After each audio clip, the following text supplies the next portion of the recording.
Science fiction की time machines हमें बहुत सी संभावनाएं मुहैया कराती हैं, लेकिन क्या टाइम ट्रैवल कभी सच भी हो सकती है? मैं आपको हैरान नहीं करना चाहता, लेकिन टाइम ट्रैवल अब कोई साइंस फिक्शन नहीं है, ये अब साइंस रियलिटी बन चुका है। टाइम को शायद आप मोड़ भी सकते हैं, खींच भी सकते हैं। तो कुछ मायनों में टाइम ट्रैवल वैसे ही अजीब और अलग चीज हो सकती है, जैसे कि हमारी सबसे वाइल्ड साइंस फिक्शन फैंटेसीज होती हैं। टाइम ट्रैवल की जांच पड़ताल करके हम कॉस्मोस के सबसे गहरे राज उजागर कर रहे हैं। टाइम ट्रैवल के बारे में सोचकर हम अपने यूनिवर्स की नेचर के बारे में बहुत कुछ सीख सकते हैं। यह हमें मजबूर करती है कि हम फिजिक्स के कुछ सबसे मुश्किल और आज तक सवाल ही बने रहे तथ्यों का सामना करें। यूनिवर्स के बारे में हम जितना समझते हैं, ये उतना ही अजीब होता है।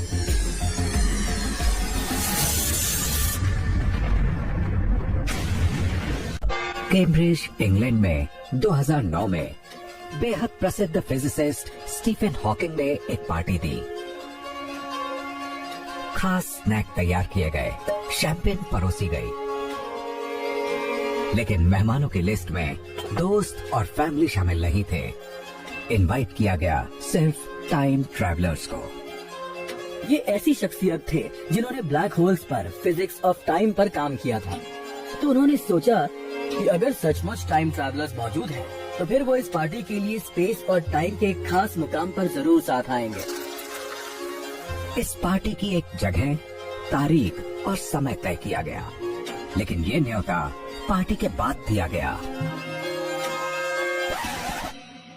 उन्होंने सिर्फ भविष्य के लोगों को न्योता दिया जो अतीत की यात्रा कर सकते थे। प्रोफेसर हॉकिंग लगातार इंतजार करते रहे, लेकिन बदकिस्मती से कोई नहीं आया। तो क्या ये समझा जाए कि टाइम ट्रैवल होती ही नहीं? जी नहीं, शायद उनके बारे में भविष्य में ये सोचा जाए कि वो अजीब सी पार्टीज देते थे। लेकिन बिना मेहमानों वाली पार्टी भला कोई पार्टी होती है? क्या टाइम ट्रैवलर्स अतीत में लौटते हुए पार्टी में शरीक हो सकते थे? हम सब भविष्य की तरफ बढ़ रहे हैं। एक तरह ये टाइम ट्रैवल ही है। आप 60 सेकंड प्रति मिनट के हिसाब से भविष्य की ओर जा रहे हैं।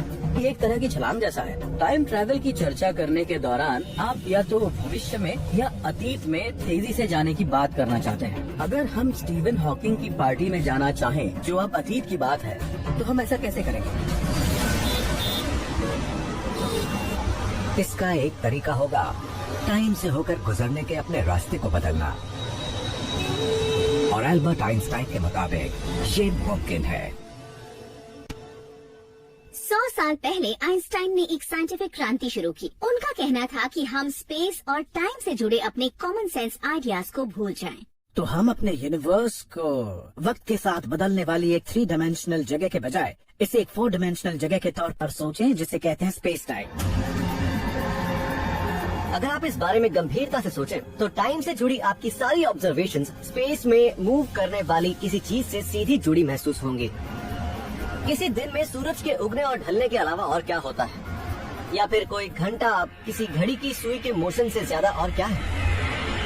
स्पेस की 3 डिमेंशंस जुड़ी हुई हैं टाइम की एक डिमेंशन के साथ, जो बनाती हैं 4 डिमेंशनल स्पेस टाइम कंटिन्यूअम। ये भविष्य के टाइम ट्रैवलर्स के लिए एक अच्छी खबर है। इसका मतलब है कि स्पेस से होने वाला मोशन टाइम से होने वाले मोशन से जुड़ा है। हम स्पेस टाइम से होकर गुजरे हैं, स्पेस या टाइम से होकर नहीं। इसके काम का तरीका ये है कि अगर मैं कहीं खड़ी हूँ और बहुत तेज रफ्तार से स्पेस से होकर मूव नहीं कर रही, तो मैं टाइम से होकर ज्यादा रफ्तार से मूव कर सकती हूँ। ये डेलोरियन कार आपको चलती नजर नहीं आएंगी, लेकिन ये मूव कर रही है टाइम से होकर। ये कार, इसका ड्राइवर और जिस सड़क पर ये खड़ी है, वो सभी उसी रेट पर समय से होकर गुजर रहे हैं। जैसे ही ड्राइवर गाड़ी को स्टार्ट करके चलाता है, टाइम से होकर गुजरने वाला कुछ मूवमेंट बदल जाता है स्पेस से होने वाले मूवमेंट में। स्पेस से होकर गुजरने पर मेरे स्पेस टाइम से होकर गुजरने वाले कुछ इंट्रिंसिक मूवमेंट को वो मोशन ले लेता है। अगर मैं स्पेस से ज्यादा तेजी से निकलूं, तो टाइम में मेरी रफ्तार धीमी हो जाएगी। साइंटिस्ट्स इसे कहते हैं टाइम डायलेशन। स्पेशल रिलेटिविटी का एक नतीजा ये होता है कि तेज चलने वाली घड़ियां दरअसल धीमी चल रही होती हैं और ये सिर्फ एक थियरी नहीं है, इसे टेस्ट किया जा चुका है और ये कमाल है। आप 2 एटॉमिक क्लॉक्स लीजिए जिन्हें सटीक ढंग से सिंक्रनाइज किया जा चुका है। अगर इनमें से एक को किसी प्लेन में रख दें और ये प्लेन कुछ 100 किलोमीटर प्रति घंटा की रफ्तार से चले तो इन दोनों घड़ियों के टाइम में फर्क आ जाए और ये अंतर बिल्कुल उतना ही होगा जितना रिलेटिविटी से पता चला होगा। और आइंस्टाइन वाले दौर में तो हमें हमारे सबसे बुनियादी अंदाजों के बारे में भी फिर से सोचना होगा। आइंस्टाइन के दौर से पहले लोग सड़क पर किसी से पूछा करते होंगे, जरा बताइए टाइम क्या हुआ है, जैसे टाइम नाम की कोई चीज वाकई होती थी। लेकिन आइंस्टाइन ने ये सोच खत्म करते हुए ये कहा कि हम में से हर एक का अपना पर्सनल टाइम होता है और उसकी रफ्तार एकदम अलग अलग हो सकती है, क्योंकि हर किसी का वक्त अलग ढंग से बीतता है, तो घटने वाली घटनाओं के लिए हर किसी की राय अलग अलग तरह की होगी। अब तक दुनिया में जिंदा रहने वाले हर इंसान को लग रहा है कि वो उस पल में ही जी रहा है जिसे हम कहते हैं अब, और हर इंसान को लगता है कि उनका अब ही असली अब है। लेकिन यूनिवर्स से जुड़ी एक कमाल की बात ये है कि इसमें हर किसी के लिए हालात एक से नहीं है। लोगों की सफर की दर, रफ्तार अलग अलग है। यूनिवर्स में अलग अलग तरीकों से मूव करने के कारण आप ये नहीं बता सकते कि पूरी दुनिया का आज क्या है। और हम जितना आगे तक देखते हैं, ये फैक्ट उतना ही सुर्खरू लगता है। हमें ये पूछने में कोई दिक्कत नहीं होती कि फिलहाल पेरिस में क्या हो रहा है ना? लेकिन ये बताने में दिक्कत होती है कि फिलहाल एंड्रोमेडा गैलेक्सी में क्या हो रहा है। लेकिन ये बहुत दूर है और अलग अलग ऑब्जर्वर्स एंड्रोमेडा गैलेक्सी के इस पल को अलग अलग ढंग से बयान करेंगे। और टाइम डायलेशन की एक अनोखी खूबी है, ये तेज रफ्तार से मूव करते इंसानों को टाइम ट्रैवलर्स बना देता है।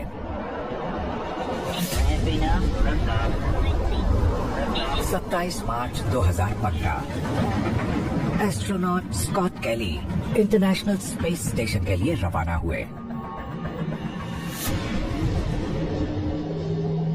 उनके 1 साल के मिशन का मकसद था इंसानी शरीर पर स्पेस फ्लाइट के प्रभावों को स्टडी करना। स्कॉट इस काम के लिए एकदम परफेक्ट कैंडिडेट थे, क्योंकि पृथ्वी पर मौजूद थे उनके जुड़वा मार्क। ये एक्सपेरिमेंट कई वजहों से किया गया। एक थी इंसान के शरीर पर स्पेस ट्रैवल और भारहीनता के प्रभावों को जानना, और इस एक्सपेरिमेंट को ज्यादा से ज्यादा कंट्रोल में रखना। और इन जुड़वाओं के बीच सिर्फ ग्रेविटी का ही फर्क नहीं था। स्कॉट 27,000 किलोमीटर प्रति घंटा की रफ्तार से पृथ्वी का चक्कर लगा रहे थे, तो पृथ्वी पर मौजूद अपने भाई के मुकाबले स्कॉट समय में आगे जा रहे थे। भविष्य की तरफ ये टाइम ट्रैवल फिजिक्स का कोई एब्स्ट्रैक्ट कॉन्सेप्ट नहीं है। स्कॉट वाकई सेकंड के एक छोटे से हिस्से से भविष्य में छलांग लगा चुके थे। स्कॉट जब पृथ्वी पर लौटे तो अपनी तेज रफ्तार के कारण अपने भाई की तुलना में उनकी उम्र कम रफ्तार पर बढ़ी और वो इस मामूली से लम्हे से अपने भाई से छोटे हो गए थे। 27,000 किलोमीटर प्रति घंटा की रफ्तार तेज है, लेकिन सेकंड के इस जरा से हिस्से की सरहद पार करके भविष्य में जाने के लिए स्कॉट को और तेज रफ्तार की जरूरत थी। स्कॉट केली जब 1 साल पृथ्वी की कक्षा में थे, तब वो अगर चाहते कि पृथ्वी की उम्र 1000 साल बढ़ जाए तो तब उन्हें पृथ्वी की परिक्रमा कितनी तेज रफ्तार पर करनी पड़ती। पता चला कि तब उनकी रफ्तार प्रकाश की गति के बराबर होनी चाहिए थी। मैं आपको समझाना चाहूंगा कि ये रफ्तार कितनी तेज होगी। आज तक इंसान ने अपोलो 10 में ही सबसे तेज सफर किया है, जिसकी रफ्तार थी 40,000 किलोमीटर प्रति घंटा, और इसके लिए रफ्तार 25,000 गुना से भी ज्यादा तेज चाहिए होगी, और ये रफ्तार बहुत तेज है। भविष्य में शायद हम एडवांस्ड प्रोपल्शन वाला कोई स्पेसशिप बनाने की कोशिश करें जो रोशनी की रफ्तार से चलता हो, लेकिन फिजिक्स के नियमों के कारण ये आसान नहीं होगा। आप कितनी रफ्तार से जा सकते हैं इसकी एक सीमा है, और ये सीमा है रोशनी की गति। ये बात सच है, रिसर्च के जरिए ये साबित हो चुकी है। ये 19वीं सदी की शुरुआत में नापा गया था और इसी वजह से आइंस्टाइन ने थियरी ऑफ रिलेटिविटी की रचना। स्पेशल रिलेटिविटी का केंद्र होती है स्पीड ऑफ लाइट। प्रकाश की रफ्तार से ज्यादा तेज कुछ हो ही नहीं सकता और कोई भी ऑब्जर्वर रोशनी को वैक्यूम में किसी और रफ्तार पर देख ही नहीं सकता। ये हमेशा होती है speed of light. Speed of light हमारे यूनिवर्स की एक बुनियादी प्रॉपर्टी है। स्पीड ऑफ लाइट को आप सिर्फ वेलोसिटी या रफ्तार नहीं मान सकते हैं, इसके जरिए ही ये पूरा यूनिवर्स एकजुट है। आप जैसे जैसे स्पीड ऑफ लाइट के करीब पहुंचेंगे, टाइम किसी दूसरे ऑब्जर्वर की तुलना में धीरे धीरे धीमा होने लगेगा। यकीन करना मुश्किल है, लेकिन लाइट की स्पीड पर टाइम बिल्कुल प्रोग्रेस करता ही नहीं। मुझे ये यूनिवर्स की सबसे रहस्यमयी बातों में से एक लगती है। लाइट बहुत ही आम है, मैं चारों तरफ से इससे घिरी हुई हूँ, लेकिन लाइट टाइम को एक्सपीरियंस नहीं करती। अगर आपकी रफ्तार लगातार बढ़ती जाती है और आप स्पीड ऑफ लाइट से आगे निकल जाते हैं, तो आइंस्टाइन की थियरी ऑफ स्पेशल रिलेटिविटी हमें बताती है कि हमारी घड़ी रुक जाएगी और फिर पीछे की तरफ चलने लगेगी। लेकिन हमारे प्रोपल्शन सिस्टम कितने भी एडवांस क्यों ना हो जाए, यूनिवर्स हमें कभी प्रकाश की गति जितनी तेजी से सफर नहीं करने देगा। किसी भी चीज को बेहिसाब एनर्जी की जरूरत होती है, चाहे वो कार हो, मार्बल हो या फिर गैलेक्सी हो, कुछ भी हो, लाइट की स्पीड तक पहुंचने के लिए। इसी वजह से हम सोचते हैं कि लाइट की स्पीड सचमुच अनब्रेकेबल होती है। अगर आप इंसान के आकार वाले किसी स्पेसक्राफ्ट को प्रकाश की गति के 10% तक भी एक्सेलरेट करते हैं, आप 90 या 99% की रफ्तार तो छोड़ ही दीजिए, 10% पर भी इतनी एनर्जी चाहिए होगी जो इंसान ने अपने वजूद के दौरान आज तक इस्तेमाल नहीं की होगी और ना कभी करेगा। समय में आगे की तरफ छलांग लगाना आसान नहीं, लेकिन यूनिवर्स की बनावट इसे मुमकिन बनाती है। अगर आप लाइट की स्पीड के करीब पहुंचेंगे तो भविष्य में भी ज्यादा तेजी से पहुंचेंगे, लेकिन ये आपको अतीत में नहीं ले जा सकती। ये पीछे की तरफ लौटकर किसी के पार्टी में जाने का तरीका नहीं है। कोई super fast time travelling spaceship भी हमें हॉकिंग्स की पार्टी में वापस नहीं ला सकता। लेकिन अगर कॉस्मोस में कोई टाइम मशीन मौजूद हो तो 2009 में स्टीफन हॉकिंग्स ने टाइम ट्रैवलर्स के लिए एक पार्टी का आयोजन किया, लेकिन उसमें कोई नहीं आया। लेकिन क्या ये सिचुएशन कभी बदल सकती है? मान लीजिए हम भविष्य में हैं और हम उस पार्टी में जरूर जाना चाहेंगे जिसमें कमाल के स्नैक्स हैं, लेकिन वहाँ हम जाएं कैसे? हम जानते हैं कि बहुत तेज रफ्तार हमें भविष्य में पहुंचा सकती है, लेकिन यूनिवर्स में समय को मात देने वाली एक और फोर्स मौजूद है। ये है ग्रेविटी। याद रखना होगा कि सिर्फ एक ही चीज मौजूद है, स्पेस टाइम। स्पेस और टाइम अलग नहीं है और ग्रेविटी की वजह से स्पेस टाइम भी मुड़ जाता है। आप स्पेस टाइम को एक रबर शीट जैसा समझिए। प्लैनेट्स और तारों जैसी बड़ी चीजें इसे खींचती हैं। इससे स्पेस और टाइम मुड़ जाते हैं। जब आप जबरदस्त ग्रेविटी वाली किसी चीज के करीब जाते हैं तो टाइम और स्पेस खिंचते हैं और ऐसे में टाइम की रफ्तार धीमी होती जाती है। ऐसा तो पृथ्वी पर भी होता है। यहाँ जमीन के करीब समय की रफ्तार ज्यादा धीमी होती है। इसका मतलब ये है कि अगर आप किसी अपार्टमेंट बिल्डिंग में ऊंचाई पर रह रहे हैं तो आपकी घड़ी की रफ्तार नीचे रह रहे लोगों के मुकाबले ज्यादा तेज होगी। उनके मुकाबले आप पृथ्वी की ग्रेविटी को थोड़ा अलग तरह से महसूस करेंगे। अगर आप किसी पेंट हाउस में रहते हैं जो किसी इमारत में सबसे ऊपर है, तो आपकी उम्र बढ़ने की रफ्तार बेसमेंट में रह रहे शख्स से तेज होगी। समय का ये अंतर किसी सेकंड का बहुत छोटा सा अंश होता है, लेकिन यूनिवर्स में एक ऐसी जगह है जहाँ की जबरदस्त ग्रेविटी वक्त को काफी धीमा कर देती है। ये है black hole. Black hole space का वो हिस्सा है जहाँ स्पेस इतना कर्व्ड होता है कि लाइट भी बच नहीं सकती। ब्लैक होल को कई मायनों में एक कुदरती टाइम मशीन कह सकते हैं। आप जितना किसी ब्लैक होल के करीब जाएंगे, ग्रेविटी के कारण वक्त उतना ही धीमा हो जाएगा। मिल्की वे के केंद्र में मौजूद है सैजिटेरियस ए स्टार। ये एक बहुत बड़ा ब्लैक होल है जिसका मास है 40 लाख सूर्यों के बराबर। इस कुदरती टाइम मशीन का इस्तेमाल करने के लिए हमें वहाँ एक स्पेसक्राफ्ट भेजना होगा। इस क्राफ्ट को अपने लक्ष्य तक पहुंचने के लिए डीप स्पेस से होकर लंबी दूरियां तय करनी होंगी। ये सफर भरा होगा मुश्किलों से। मिल्की वे गैलेक्सी का बीच वाला हिस्सा हमारी गैलेक्सी की सबसे अजीब, सबसे कमाल की और उथल पुथल भरी जगहों में से एक है। ये विशाल ब्लैक होल कई अजीबोगरीब चीजों से भरा हुआ है, जैसे कि ढेर सी उथल पुथल, स्ट्रॉन्ग मैग्नेटिक फील्ड्स और जबरदस्त रेडिएशन। और इस ब्लैक होल के इर्द गिर्द मौजूद है गैस की एक तपती हुई डिस्क। किसी ब्लैक होल के पास ग्रेविटेशनल फील्ड बहुत ही दमदार होता है, लेकिन ये ब्लैक नहीं होता। वजह यह है कि इसके बाहर मौजूद चीज इसमें घुसने की कोशिश में होती है, लेकिन ये मटेरियल की एक डिस्क की शक्ल में चक्कर काटती है। इसे हम कहते हैं अक्रीशन डिस्क, और ये बहुत ही डेंस और गर्म होती है। इसमें से हाई एनर्जी पार्टिकल्स निकलते हैं, इसमें से तेज हवाएं निकलती हैं, और यहाँ बहुत उथल पुथल होती है। मतलब सब कुछ यहीं पर होता है। ये गैस होती है जो ब्लैक होल के और करीब पहुंच जाती है। इसका तापमान लाखों डिग्री हो जाता है, रफ्तार स्पीड ऑफ लाइट के आसपास हो जाती है। पृथ्वी पर मटेरियल की रफ्तार इतनी तेज करना बहुत मुश्किल है, तो ये फैक्ट कि इस अक्रेशन डिस्क में मटेरियल लाइट की स्पीड के मुकाबले 30% पर सफर करता है, हैरानी की बात है।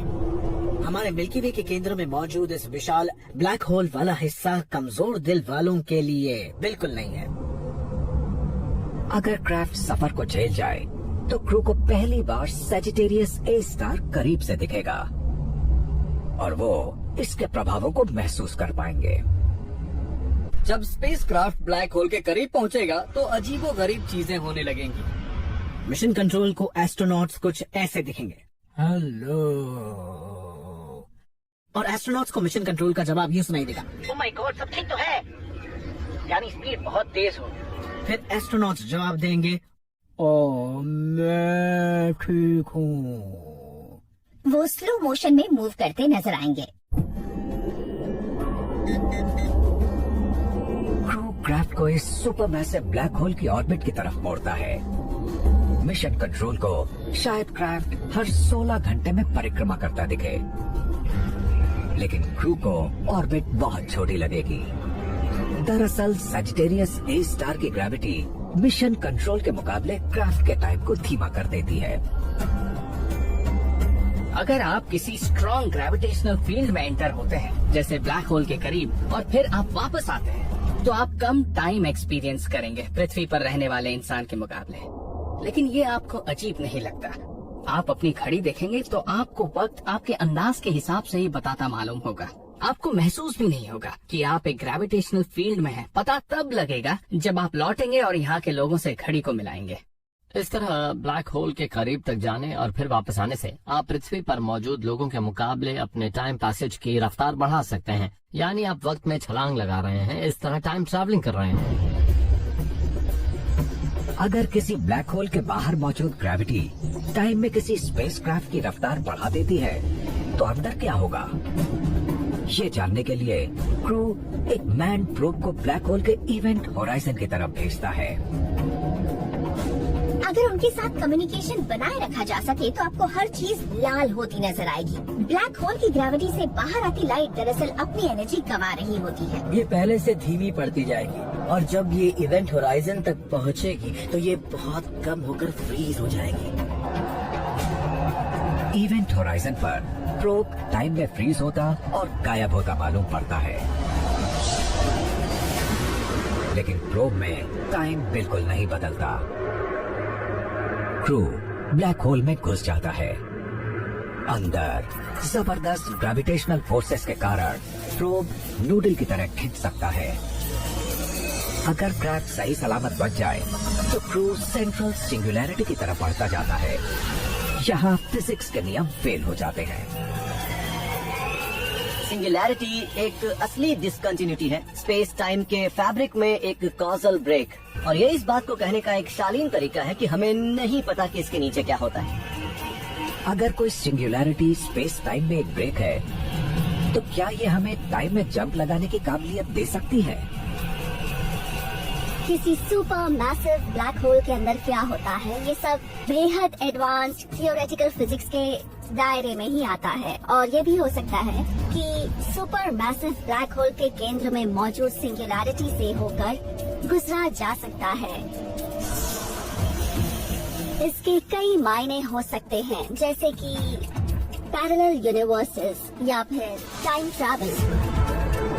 हो सकता है कि स्पेस और टाइम में कहीं ज्यादा उथल पुथल हो। स्पेस और टाइम के अलग अलग पॉइंट्स हर दिशा में एक दूसरे से जुड़ते हैं। तो ब्लैक होल के बीच वाले हिस्से में आप यूनिवर्स में किसी भी स्पेस या टाइम तक पहुंच हासिल कर सकते हैं। हम यकीन से नहीं कह सकते कि कोई सिंगुलैरिटी टाइम से होकर गुजरने वाला एक पोर्टल है, पर हमें ये पता है कि ब्लैक होल के इवेंट होराइजन को पार करने के बाद जिंदा नहीं बच सकते। ब्लैक होल की खूबी ये है, आप अंदर जाएंगे पर लौटेंगे नहीं। तो प्रोफेसर हॉकिंग की पार्टी में हिस्सा लेने के बाद वर्तमान में लौटने के लिए हमें एक अलग टाइम मशीन की जरूरत पड़ेगी जो हमें वापस आने दे। शायद वो मौजूद हो, लेकिन दाखिल होने वाले को शायद कुचल भी दे।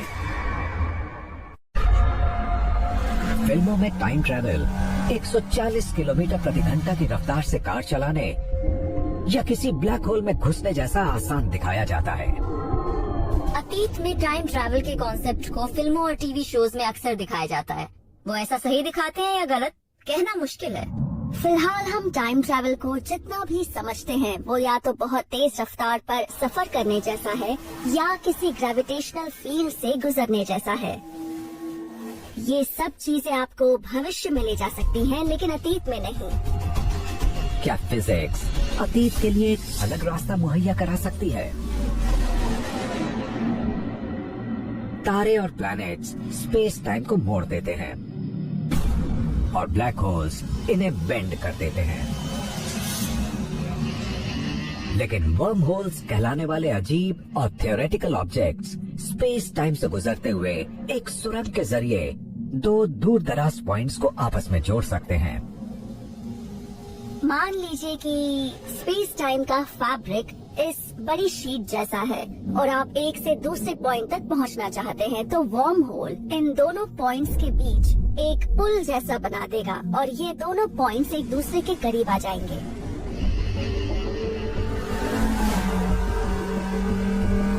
ट्रैवलर्स वर्म होल के एक छोर में दाखिल होंगे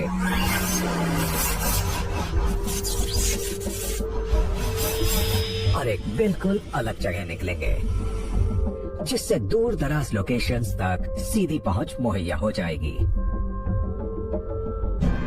और क्योंकि वर्म होल्स स्पेस और टाइम में पॉइंट्स को आपस में जोड़ते हैं, तो वो रियल लाइफ टाइम ट्रैवल के दरवाजे खोल सकते हैं। जनरल ग्रेविटी से जुड़े कुछ समाधान हैं जो वर्म होल के एक कॉन्सेप्ट को अलाउ करते हैं। इसमें अगर आप वर्म होल में दाखिल होकर इसके सफर में बच जाते हैं, तो वर्म होल से निकलने वाला टाइम इसमें घुसने वाले टाइम से भी पहले का होगा, तो इसे एक तरह से टाइम ट्रैवल कहा जा सकता है। लेकिन ट्रैवलर्स को ये पक्का करना होगा कि वर्म होल में घुसने वाली जगह वर्तमान से जुड़ी हो, जबकि निकलने वाली जगह अतीत के साथ। पता चला है कि ऐसा करने का एक तरीका है। आप एक वर्म होल के दो छोर ले लीजिए। ये स्पेस टाइम के बीच से गुजरने वाली एक सुरंग जैसी है। अब कोई एक छोर ले लीजिए और इसकी रफ्तार स्पीड ऑफ लाइट जितनी कर दीजिए। आप देखेंगे कि ये टाइम में फ्रीज हो जाएगी, वो भी टाइम डायलेशन के जरिए। और दूसरी तरफ वर्म होल का ये छोर टाइम में ट्रैवल करता रहेगा। मान लीजिए भविष्य में आप कभी उस जगह तक वापस लौटना चाहते हैं जहां वर्म होल्स बनाए गए थे, तो आप वर्म होल के इस छोर से घुसेंगे जो टाइम में आगे की तरफ जा रहा है, और आप उस जमे हुए वर्म होल से निकलेंगे जहां से आपने शुरुआत की थी। लेकिन पीछे की तरफ सफर करने की भी एक सीमा है। आपने जिस पल में इसे बनाया था, आप उससे पीछे नहीं जा पाएंगे, राइट? तो आप इस वक्त ये टाइम मशीन बनाई है और फिर भविष्य में लोग उस पल तक लौट सकते हैं जब इसे बनाया गया था। कोई वर्म होल टाइम मशीन हमें हॉकिंग की पार्टी तक नहीं पहुंचा सकती। और टाइम ट्रैवल के लिए वर्म होल्स के इस्तेमाल के साथ एक और बड़ी समस्या भी जुड़ी हुई है। अगर हमें वर्म होल मिल भी जाए और हम अतीत की तरफ जाने की कोशिश करें, तो ग्रेविटेशनल फोर्स इतना स्ट्रांग होगा कि हम किसी ब्लैक होल में समा जाएंगे। किसी वर्म होल से होकर गुजरते वक्त जिंदा बचे रहना बहुत जरूरी है, और ऐसा करने के लिए आपको वर्म होल के गले को खुला रखना होगा। वैसे इसका एक ही तरीका है। वर्म होल को खुला रखने के लिए नेगेटिव एनर्जीज की जरूरत होती है। सुनने में बात बुरी लगेगी और लगनी भी चाहिए। नहीं पता कोई इस तरह की नेगेटिव एनर्जी बना सकता है या नहीं। लोग एनर्जी के बड़े अनोखे रूपों की बात करते हैं जो इन वर्म होल्स को ढकेल सकते हैं, लेकिन हमें ऐसी किसी चीज के बारे में नहीं पता। हम तो बस डार्क एनर्जी के बारे में ही जानते हैं जो यूनिवर्स के फैलाव को कथित तौर पर रफ्तार देती है। डार्क एनर्जी यूनिवर्स को पुश करती है, लेकिन क्या ये इतनी अनोखी है कि किसी वर्म होल को खोल सके? इसमें नेगेटिव एनर्जी नहीं होती, लेकिन कुछ साइंटिस्ट्स को लगता है कि हमें शायद ऐसी चीज मिल जाए। सबसे पहले लोगों ने ये कहा कि इस तरह की कोई चीज नहीं होती, लेकिन फिर एक और अजीब बात हुई। कहा गया था कि डार्क एनर्जी नहीं होती, लेकिन पता चला कि वो होती है। तो अब हम ये कहने में थोड़ा संकोचने लगे हैं कि नहीं, ऐसा कुछ नहीं होता है। हो सकता है किसी दिन हमें नेगेटिव एनर्जी वाली कोई चीज मिल जाए जिससे वर्म होल और अतीत की तरफ लौटने के दरवाजे खुल जाएं। लेकिन अतीत के सफर का एक और रास्ता हो सकता है, टाइम को कंट्रोल करना। शायद टाइम को बेंड और स्ट्रेच किया जा सकता है, बल्कि टाइम के अलग अलग वर्जन भी हो सकते हैं। तो कुछ मायनों में टाइम ट्रैवल असली भी और हमारी वाइल्डेस्ट साइंस फिक्शन फैंटेसीज जितना अजीब भी हो सकता है।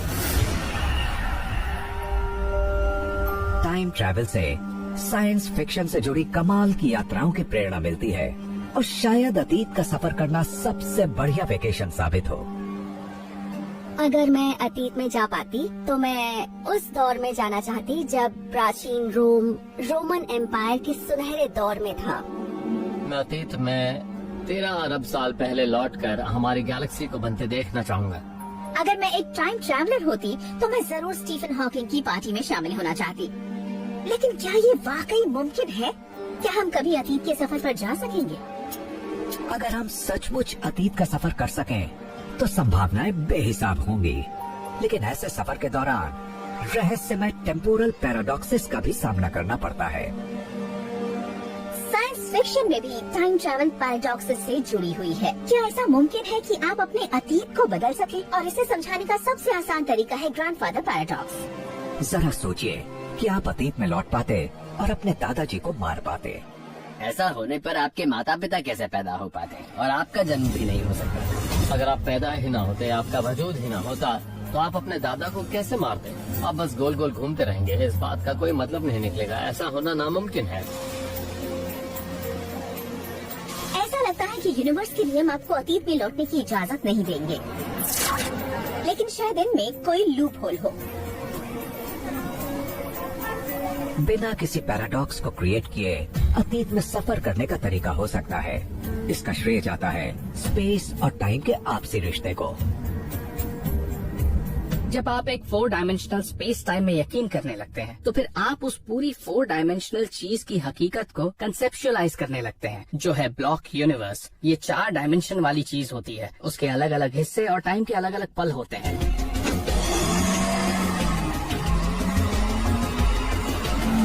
ब्लॉक यूनिवर्स में अतीत, वर्तमान और भविष्य एक साथ होते हैं। अगर आप इस सारे फ्रेमवर्क के बाहर कदम रखें और इस ब्लॉक यूनिवर्स को देखें, तो आपको अपने सामने टाइम 0 से टाइम इन्फिनिटी तक यूनिवर्स का पूरा इतिहास नजर आएगा। 15 करोड़ साल पहले इस पृथ्वी पर डायनासोर्स के मौजूद होने से लेकर भविष्य में सैकड़ों साल आगे सोलर सिस्टम में इंसानों के बस्तियां बसाने तक, और फिर 2009 में टाइम ट्रैवलर्स के लिए दी गई हॉकिंग्स की पार्टी तक, ब्लॉक यूनिवर्स में ये सारा इतिहास सिलसिलेवार तरीके से मौजूद है। एस्ट्रोफिजिसिस्ट पॉल सटर बताते हैं, आप ब्लॉक यूनिवर्स को एक फिल्म रील मान सकते हैं जिसमें अतीत और भविष्य दोनों मौजूद है। ये एक ही फिल्म पर फ्रेम्स की शक्ल में है। ये सारी फ्रेम्स पहले से ही हैं, लेकिन हम इन्हें एक खास क्रम में और एक खास दिशा में महसूस कर पाते हैं, और ये निर्भर करता है फिल्म घुमाने वाले हैंडल पर। एक हैंडल के जरिए कोई फिल्म रील घूमती है अतीत से भविष्य की तरफ, लेकिन क्योंकि टाइम का हर पल इस रील पर एक फ्रेम की शक्ल में मौजूद है, तो हम उसे यकीनन देख सकते हैं। अगर ब्लॉक यूनिवर्स का आइडिया वाकई सच है, तो उससे टाइम ट्रैवल ज्यादा आसानी से समझने लायक और मुमकिन लगता है। बस हमें इस रील के हिस्सों तक पहुंचने का कोई तरीका ढूंढना होगा। और इसके लिए हमें टाइम से होकर सफर करने का कोई रास्ता खोजना पड़ेगा। हम ये जानते हैं कि प्लैनेट्स और ब्लैक होल्स स्पेस टाइम को मोड़ देते हैं, लेकिन आइंस्टाइन की इक्वेशंस दिखाती हैं कि एक दूसरे के चारों तरफ घूम रही विशाल चीजें स्पेस टाइम को एक लूप में खींच सकती हैं। हमारे यूनिवर्स के जिन हिस्सों में टाइम ट्रैवल जैसी अजीब चीजों की मौजूदगी की संभावना सबसे ज्यादा है, वो स्पेस टाइम कर्वेचर के सबसे चरम हिस्सों में है। आप एक ऐसी पेचीदा सिचुएशन की कल्पना करें जहां मास बहुत ज्यादा हो और ये इस तरह से मूव कर रहा हो कि स्पेस अपने ऊपर ही ट्विस्ट हो जाए। नेकेड सिमिलैरिटीज कहलाने वाले थियोरेटिकल ऑब्जेक्ट्स ऐसा कर सकते हैं, जैसे कि दो ब्लैक होल्स के केंद्र, लेकिन जो असीमित रूप से खींचे हुए हों। अगर दो नेकेड सिमिलैरिटीज एक दूसरे के करीब आ रही हों, तो वो स्पेस टाइम से होकर एक लूप पाथ बना सकती हैं, और इसे कहा जाता है क्लोज्ड टाइम लाइक कर्व। किसी क्लोज्ड टाइम लाइक कर्व में स्पेस टाइम से गुजरने वाला एक बहुत ही खास तरह का रास्ता होता है, जिसमें एक शुरुआत वाली जगह होती है और आप स्पेस टाइम से होकर चलना शुरू करते हैं। जैसे कि फिल्म के इस पीस में फ्रेम आगे बढ़ते हैं और पता चला कि एक क्लोज्ड टाइम लाइक कर्व में आपका जो आखिरी फ्रेम है वो बिल्कुल वैसा ही है जैसा आपका शुरू वाला फ्रेम है। तो जैसे ही आप स्पेस में आगे बढ़ते हैं, आप भविष्य की तरफ चलने लगते हैं, लेकिन साथ ही अपने अतीत की तरफ भी जाते हैं और वहीं पहुंच जाते हैं जहां से आपने स्पेस और टाइम दोनों में शुरुआत की थी। इस तरह लूप बंद हो जाता है। क्लोज्ड टाइम लाइक कर्व्स के जरिए आप स्पेस टाइम की लूपिंग करके अपने अतीत तक पहुंच सकते हैं, लेकिन ब्लॉक यूनिवर्स में टाइम ट्रैवलिंग की एक बड़ी कमजोरी है। आप अपने अतीत को बदल नहीं सकते। अगर ये ब्लॉक यूनिवर्स आइडिया सही है, ये मूवी रील किसी यूनिवर्स जैसी है जिसके मुताबिक सारा टाइम एक वक्त में ही मौजूद है, तो फिर ये ग्रैंडफादर पैराडॉक्स को हल कर देता है। आप अतीत में लौटकर अपने दादा का कत्ल नहीं कर सकते, ऐसा हो ही नहीं सकता, और ना आपने ऐसा किया होता। आप ऐसा नहीं कर सकते क्योंकि ऐसा हुआ ही नहीं। किसी ब्लॉक यूनिवर्स में टाइम ट्रैवलर्स इतिहास को नहीं बदल सकते, तो हम क्योंकि जानते हैं कि किसी ने भी स्टीफन हॉकिंग की पार्टी अटेंड नहीं की, तो कोई कभी करेगा भी नहीं। टाइम ट्रैवल की खोजबीन करके साइंटिस्ट्स हमारे यूनिवर्स से जुड़े रहस्यों को सुलझा रहे हैं, लेकिन एक सवाल का जवाब नहीं मिला। ये सफर सिर्फ एक ही दिशा में होता क्यों लगता है? तो फिर ऐसा क्यों कि हमें अतीत तो याद है लेकिन भविष्य नहीं जानते? आम सा लगने वाला ये सवाल ही अपना जवाब लगने लगता है और हमारे यूनिवर्स की शुरुआत का अंदाजा देता है।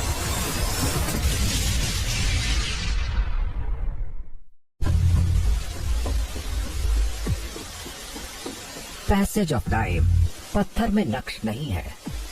टाइम को मोड़ा और धीमा किया जा सकता है, इसे जमा भी सकते हैं, लेकिन टाइम का हमारा तजुर्बा स्थिर लगता है। टाइम सिर्फ एक ही दिशा में आगे बढ़ता है। टाइम के सिलसिले में तो कोई दिशा होती है, लेकिन स्पेस के मामले में नहीं होती। ऊपर नीचे दाएं बाएं आगे पीछे जैसी चीजों में कोई फर्क नहीं होता, लेकिन कल और आज में फर्क होता है। टाइम आगे की तरफ ही क्यों बढ़ता लगता है, पीछे की तरफ क्यों नहीं? हमारी रोजमर्रा की जिंदगी की बहुत सी चीजें टाइम की एक ही दिशा में समझ में आती लगती हैं। आप किसी अंडे को तोड़ें तो ये फिर से अंडा नहीं बन जाता। अगर आप किसी अंडे को स्क्रैम्बल करें तो वो फिर पहले जैसा नहीं होगा, यानी चीजें एक खास क्रम में होती। समय की यही गलती हमारी रोजमर्रा की जिंदगियों में दिखने वाली उथल पुथल से जुड़ी मालूम होती है। आइए कॉफी पीते हुए इस बारे में बात की जाए।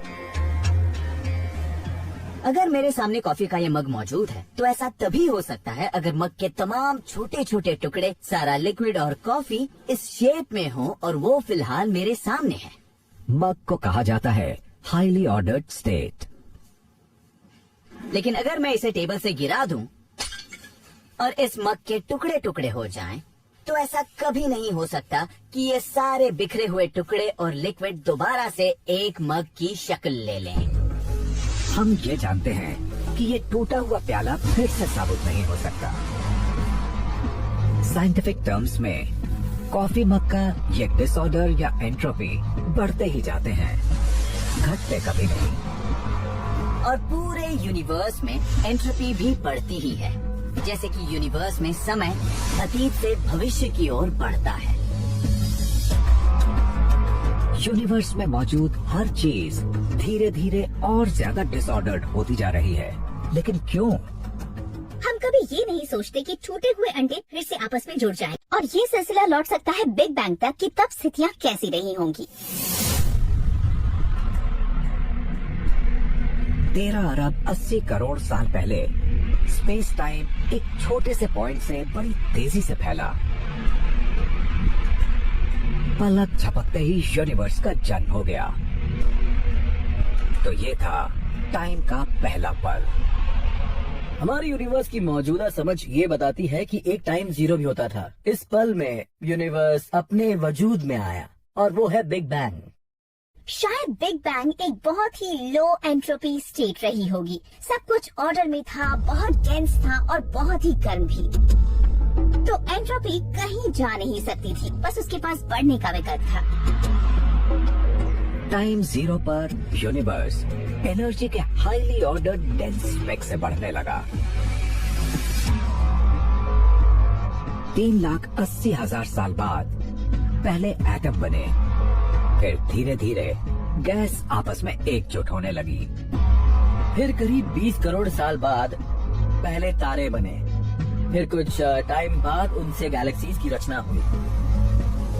यूनिवर्स की जैसे जैसे उम्र बढ़ती है, ये फैलता है, ये और ज्यादा डिसऑर्डर्ड होता जाता है। गैलेक्सीज के बीच का फर्क बढ़ता जाता है। खरबों साल के दौरान इस उथल पुथल का ही दौर रहेगा। तारों को बनाने वाली गैस खत्म हो जाएगी, नए तारे नहीं बनेंगे। आखिरी तारों के दम तोड़ने पर यूनिवर्स ठंडा और स्याह हो जाएगा। हमारे यूनिवर्स के इस तरह लगातार फैलते जाने की वजह से शायद इसका अंत बहुत बुरा होगा और एक दिन ऐसा भी आएगा जब यूनिवर्स का आखिरी तारा भी बुझ जाएगा और फिर अंधेरा हो जाएगा। बिग बैंग से शायद ये जवाब मिले कि टाइम एक ही दिशा में क्यों चलता है, अतीत से वर्तमान और फिर भविष्य की तरफ, आखिरी डिटेल तक। यूनिवर्स में एंट्रोपी के बढ़ने से पता चलता है कि आप एक पूरे अंडे को तोड़ उसे स्क्रैम्बल क्यों कर सकते हैं, लेकिन स्क्रैम्बल्ड एग से पूरा अंडा बना पाना बहुत मुश्किल है। और एंट्रोपी भविष्य के टाइम ट्रेवलर्स के लिए एक बड़ी समस्या हो सकती है। टाइम की इस गलती का मतलब है कि धीरे धीरे हालात और बदतर होते जाएंगे, तो अतीत में जाने से लॉ ऑफ एंट्रोपी टूटेगा। और क्या एंट्रोपी ही वो वजह है जो हमें अतीत का सफर नहीं करने देगी? ये अतीत के उस हिस्से में लौटने जैसा है जब खुद एनर्जी भी अलग तरह की थी, उथल पुथल का लेवल ही अलग था। हो सकता है इस लॉ ऑफ एंट्रोपी की वजह से हम भविष्य की तरफ बढ़ते चले जाएं। एरर ऑफ टाइम शायद अतीत के सफर की दिशा में एक और बाधा साबित हो, लेकिन कुछ साइंटिस्ट्स को लगता है कि इसका कोई हल निकल सकता है। टाइम ट्रैवलर्स क्वांटम रेल्म में अतीत का सफर कर सकते हैं। हमारी इस छोटी सी दुनिया में हम बेशक दोनों दिशाओं में टाइम ट्रैवल का अनुभव नहीं करते, लेकिन शायद क्वांटम रेल्म के जरिए ऐसा करना मुमकिन हो जाए। हम रियलिटी के बारे में जो कुछ जानते हैं, क्वांटम टाइम ट्रैवल शायद उस सब को बदल दे। हम टाइम के फ्लो को एक ही दिशा में महसूस करते हैं, आगे की तरफ। सुई की घड़ियां कभी पीछे को नहीं चलती, टूटा हुआ अंडा दोबारा नहीं जुड़ता, और लोग तभी कोई पार्टी अटेंड कर सकते हैं अगर उससे पहले उन्हें इनवाइट किया जाए। लेकिन यूनिवर्स में एक जगह ऐसी है जहां ये एरर ऑफ टाइम दोनों दिशाओं में चल सकती है। सब एटॉमिक रेल्म में, जहां नियंत्रण है क्वांटम मैकेनिक्स का। क्वांटम मैकेनिक्स में हम ये जानते हैं कि सब एटॉमिक वर्ल्ड एक बहुत ही अजीब जगह है। हमें यूनिवर्स में जो कुछ दिखता है उसे बनाया है माइक्रोस्कोपिक पार्टिकल्स ने। क्वार्क्स, लेप्टॉन्स और बोसॉन्स, ये वो छोटे बिल्डिंग ब्लॉक्स हैं जिनके अपने नियम हैं, यानी laws of quantum mechanics. Quantum जगत में सब एटॉमिक पार्टिकल्स दीवारों के आर पार जा सकते हैं और इनका वजूद कभी हो सकता है और कभी खत्म हो सकता है। लेकिन लॉज ऑफ क्वांटम मैकेनिक्स की एक और अजीब खूबी है, ये रिवर्सिबल मालूम होते हैं। क्वांटम मैकेनिक्स में भविष्य की तरफ जाने या अतीत की तरफ लौटने में कोई फर्क नहीं होता। मार्च 2019 में रशियन साइंटिस्ट ने इस बात को टेस्ट किया। उन्होंने एक क्वांटम कंप्यूटर का इस्तेमाल करके एक ऐसा इलेक्ट्रॉन सिमुलेट किया जो टाइम में 1 सेकंड के कुछ अंश तक पीछे की ओर सफर कर रहा था। टीम ने ये गणना की कि ये बैकवर्ड मोशन असल दुनिया में भी हो सकता है, लेकिन होता। मार्च 2019 में रशियन साइंटिस्ट ने इस बात को टेस्ट किया। उन्होंने एक क्वांटम कंप्यूटर का इस्तेमाल करके एक ऐसा इलेक्ट्रॉन सिमुलेट किया जो टाइम में 1 सेकंड के कुछ अंश तक पीछे की ओर सफर कर रहा था। टीम ने यह गणना की कि ये बैकवर्ड मोशन असल दुनिया में भी हो सकता है, लेकिन ऐसा शायद यूनिवर्स के 13 अरब 80 करोड़ साल के इतिहास में एक ही बार हुआ होगा। बहुत ही छोटे लेवल पर फिजिक्स के लॉज टाइम रिवर्सल इनवेरिएंट है, तो टाइम ट्रैवल का यह आइडिया क्वांटम रेल्म में नजर आता है। कम से कम मैथमेटिकल कैलकुलेशंस में तो ये दिखता ही है।